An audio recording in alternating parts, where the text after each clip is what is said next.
반갑습니다. 부동산 나침반TV 박수기입니다. 오늘은 토지 매매 계약 시 가장 중요한 특약사항이 무엇인지 한번 살펴보려고 합니다. 토지 매매 계약 시 가장 중요한 특약사항이 뭘까요? 결론적으로 먼저 말씀드릴게요. 감액 청구권입니다. 감액 청구권. 생소하다고요? 감액 청구권이 뭔지 한번 살펴볼까요? 자, 매수인의 감액 청구권이 뭔지 용의정의부터 한번 하도록 하겠습니다. 용의정의부터 한번 할게요. 자, 수량을 지시하여 매매한 물건이 수량 부족이구나. 일부 멸실한 경우에 매도인의 담보 책임의 효력으로 매수인은 그 부족한 부분의 비율에 따라서 대금의 감액을 청구할 수 있는 청구권입니다. 그걸 뭐라고요? 감액 청구권이라 그럽니다. 감액 청구권. 민법 제572조에서 874조 그리고 578조에 의한 감액 청구권입니다. 이제 이해되셨나요? 자, 그러면은 토지 매매 계약 시 발생하는 문제점에 대해서 몇 가지 말씀해 드리도록 할게요. 첫째, 공부간 면적이 다른 경우가 있습니다. 다른 경우가 있느냐고요? 있습니다. 토지대장과 등기부등본상 면적이 다른 경우가 있고요. 그리고 공부 면적과 청약 면적이 다른 경우가 있습니다. 있느냐고요? 그럼요. 여러분, 공부 면적과 그리고 실제적인 청약을 하면은요, 면적이 다른 경우가 있습니다. 있어요. 자, 외곽지에 있는 전, 답, 가수원, 임야인 경우에 청약을 하면 면적이 다른 경우가 종종 나옵니다. 자, 그리고 또 뭐가 있을까요? 한번 살펴볼게요. 이 전, 답, 임, 가수원인 경우에 장기간 선의의 점유자가 있는 경우가 있어요. 그래서 지주인 경우에는 내가 전, 답, 임, 가수원이 있다 그러면은 방치해 두시면 안 되고요. 20년 이상 장기간 방치해 놓으시면 안 됩니다. 내 땅에 선의의 점유자가 있는 경우가 있습니다. 지주로서의 챙기지 못한 책임도 있습니다. 자, 그리고요. 토지 매매 계약 방식의 형태에 대해서 한번 설명드리도록 합니다.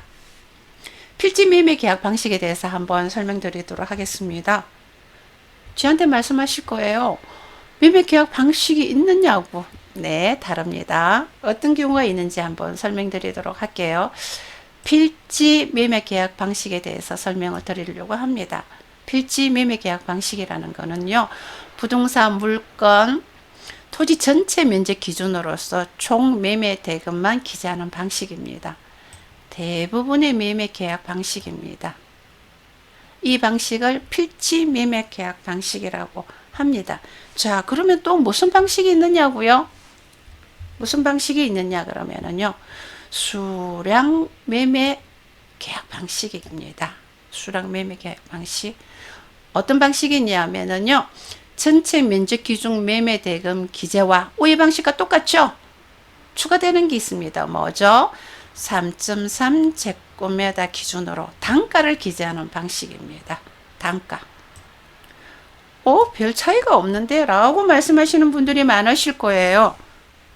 한번 보십시오. 필지 매매 계약 방식과 수량 매매 계약의 차이점이 있습니다. 여러분, 판례에 의하면 1번 방식과 2번 방식에 의해서 감액 청구권이 발생하느냐 안 하느냐의 차이점이 있습니다.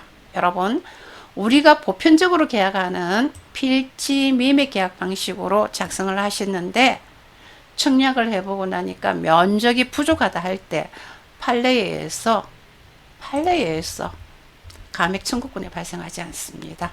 하지만 수량 매매 계약 방식으로 매매 계약서를 작성했는데 청약을 해보니까 면적이 부족하다 하는 경우에는 감액 청구권이 발생합니다. 이 감액 청구권이.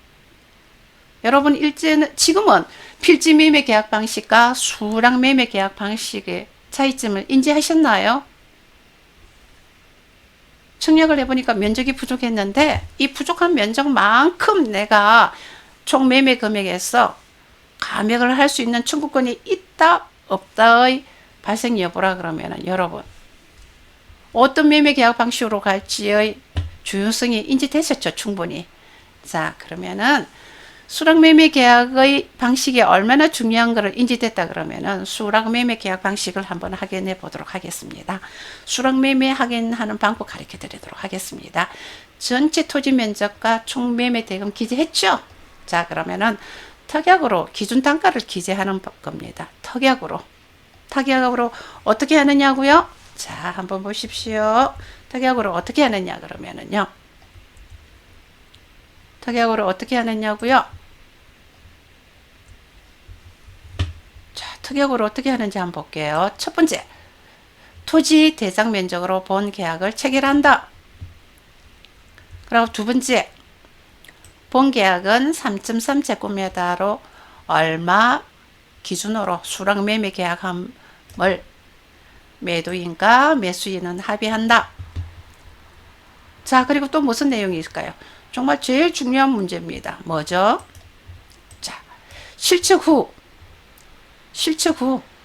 면적이 대상과 다른 경우 3.3제곱미터당 얼마로 정산하기로 한다.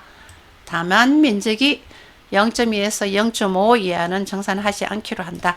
자 그러면은 면적 크기와 총 매매 기준으로 해서 여러분들이 특약을 넣을 때 0.2로 가느냐 0.3으로 가느냐 0.5로 가느냐 서로 합의하면 되겠죠.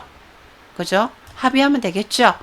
자 여러분 특약으로 기준 단가를 넣는 경우가 수락 매매 계약입니다. 이 특약 한 줄 들어가느냐 안 들어가느냐 차이에 따라서 감액 청구권이 발생하느냐 안 하느냐의 차이입니다. 여러분 이제 이해되셨나요? 수락 매매 계약서의 중요점을.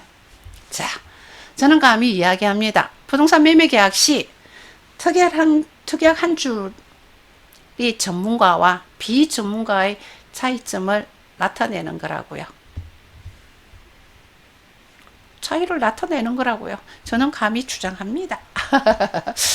여러분 오늘 내용이 도움이 되셨나요?